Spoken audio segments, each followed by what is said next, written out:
அனைவருக்கும் வணக்கம் மக்களே. வெல்கம் டு வேலை டிஎன் சேனல்.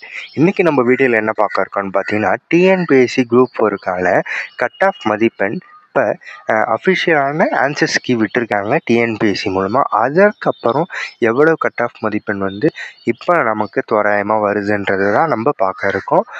அதன்படி இப்போ பாருங்கள், டிஎன்பிஎஸ்சியில் ரிசல்ட்ஸ் அதாவது ஆன்சர் கீ ரிசல்ட் விட்டுருக்காங்க. அதில் பார்த்தீங்கன்னா ஒரு சில கேள்விக்கான பதில்கள் தவறுதலாக இருக்குது. அதுக்கு நம்ம ஆன்சர் சேலஞ்சுன்ற முறையில் நம்ம அவங்களுக்கு சேலஞ்ச் பண்ணி பார்ப்போம். இதன் அடிப்படையில் பார்க்கும்போது இப்போ வரைக்கும் என்ன கட் ஆஃப் மதிப்பெண் வந்திருக்கு அப்படின்றத வாங்க இந்த வீடியோவில் விளக்கமாக பார்க்கலாம். இதில் பாருங்கள் ஃப்ரெண்ட்ஸ், வேக்கன்சிஸ் பொறுத்த வரைக்கும் 3935 இருக்குது.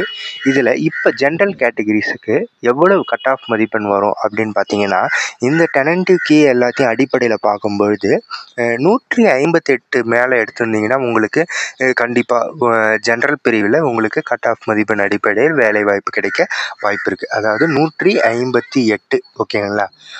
அடுத்தது இதுக்கப்புறம் கம்யூனிக்கல் ரேங்கிங் 69% அலாட் பண்ணுவாங்க. அதன்படியில் ஃபஸ்ட்டு இருக்கிறது பார்த்தீங்கன்னா பிசி கேட்டகிரி. அந்த பிசி கேட்டகிரியில் எவ்வளவு கட் ஆஃப்னு பாருங்கள். இந்த தடவை 152 எடுத்திருந்தாலே உங்களுக்கு கிடைக்கிறதுக்கு இந்த தடவை வாய்ப்பு இருக்குது. 152 மேலே எடுத்திருந்தீங்கன்னா நீங்கள் ஒரு சேஃப் ஜோனில் இருப்பீங்க. 152 கட் ஆஃப் மதிப்பெண் வரும் பட்சத்தில் உங்களுக்கு சேஃப் ஜோன் மார்க்காக இருக்கும்ன்ட்டு நாங்கள் கணிச்சிருக்கோம். 152 எடுத்திருந்தாலே ஓகே. அடுத்தது எம்பிசி பிரிவினரை பொறுத்த வரைக்கும் பார்த்தீங்கன்னா 148 எடுத்திருந்தால் உங்களுக்கு போதுமானதாக இருக்கும். உங்களோட சேஃப் ஜோன் மார்க் 148 இருக்கும், ஓகேங்களா. அடுத்தது பிசிஎம்மை பொறுத்த வரைக்கும் 145 எடுத்த மாதிரி இருக்கும், ஓகேங்க. 145 மதிப்பெண் எடுத்திருந்தீங்கன்னா உங்களுக்கான சேஃப் ஜோன் மார்க் இருக்கும். அடுத்தது எஸ்சி பிரிவினரை பொறுத்த வரைக்கும் பாருங்கள், 140 மதிப்பெண் நீங்கள் எடுத்திருந்தீங்கன்னா சேஃப் ஜோனில் இருக்கிறதா இருக்கும், ஓகேங்களா. 140 மதிப்பெண் இதுதான் கரெக்டாக இருக்குமான்னு இல்லை. இதில் 1 or 2 மார்க் மைனஸ் பண்ணுறதுக்கும் வாய்ப்பு இருக்குது, ஏறுறதுக்கும் வாய்ப்பு இருக்குது. நம்ம ஒரு கணிப்பு அடிப்படையில் தான் இதை நம்ம போட்டிருக்கோம். ஸோ இதில் பாருங்கள், ஜென்ரல் கேட்டகரியை பொறுத்த வரைக்கும் 158, பிசி கேட்டகரியை பொறுத்த வரைக்கும் 152, எம்பிசி 148, பிசிஎம் 145, எஸ்சி பிரிவினர் 140, ஓகே. இதை பாருங்கள், எஸ்சிஏ பிரிவினர் பொறுத்த வரைக்கும் 139 மதிப்பெண் எடுத்திருந்தீங்கன்னா உங்களுக்கான சேஃப் ஜோன் மார்க்கு இருக்கும், ஓகே. 139. அடுத்தது எஸ்டி பிரிவினரை பொறுத்த வரைக்கும் 136 மதிப்பெண் எடுத்திருக்கணும். எஸ்டி பிரிவினரை பொறுத்த வரைக்கும் 136.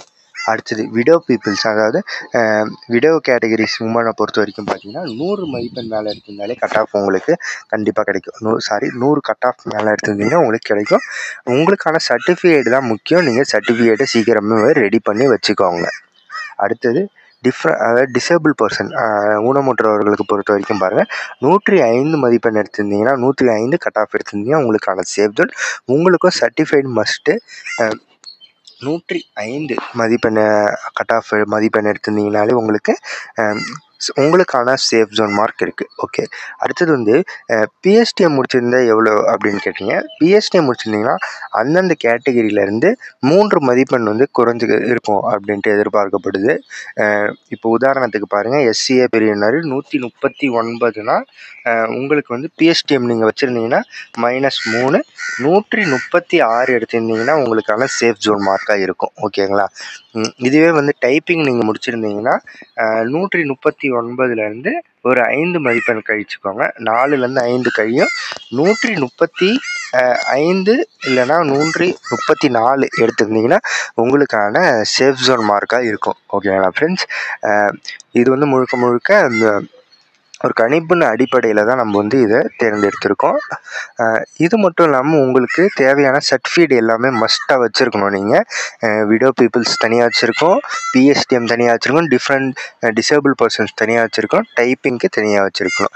இது மட்டும் இல்லாமல் சிஓஏ சர்டிஃபிகேட் இருந்தாலும் அதையும் வச்சுருங்க. உங்களுக்கு அது நீங்கள் குவாலிஃபைடாக வச்சுருந்தீங்கன்னா அதுலேயும் 1 மார்க் உங்களுக்கு கண்டிப்பாக சேஃப் ஜோனில் உங்களை தூக்கிட்டு உட்கார்றதுக்கு கண்டிப்பாகவே அது ஹெல்ப்ஃபுல்லாக இருக்கும் ஃப்ரெண்ட்ஸ். அது ஓகே ஃப்ரெண்ட்ஸ். மேலும் ஏதாவது சந்தேகங்கள் இருந்தால் கமெண்ட் செக்ஷனில் சொல்லுங்கள், நம்ம கமெண்ட் செக்ஷனில் பார்ப்போம். நன்றி, வணக்கம்.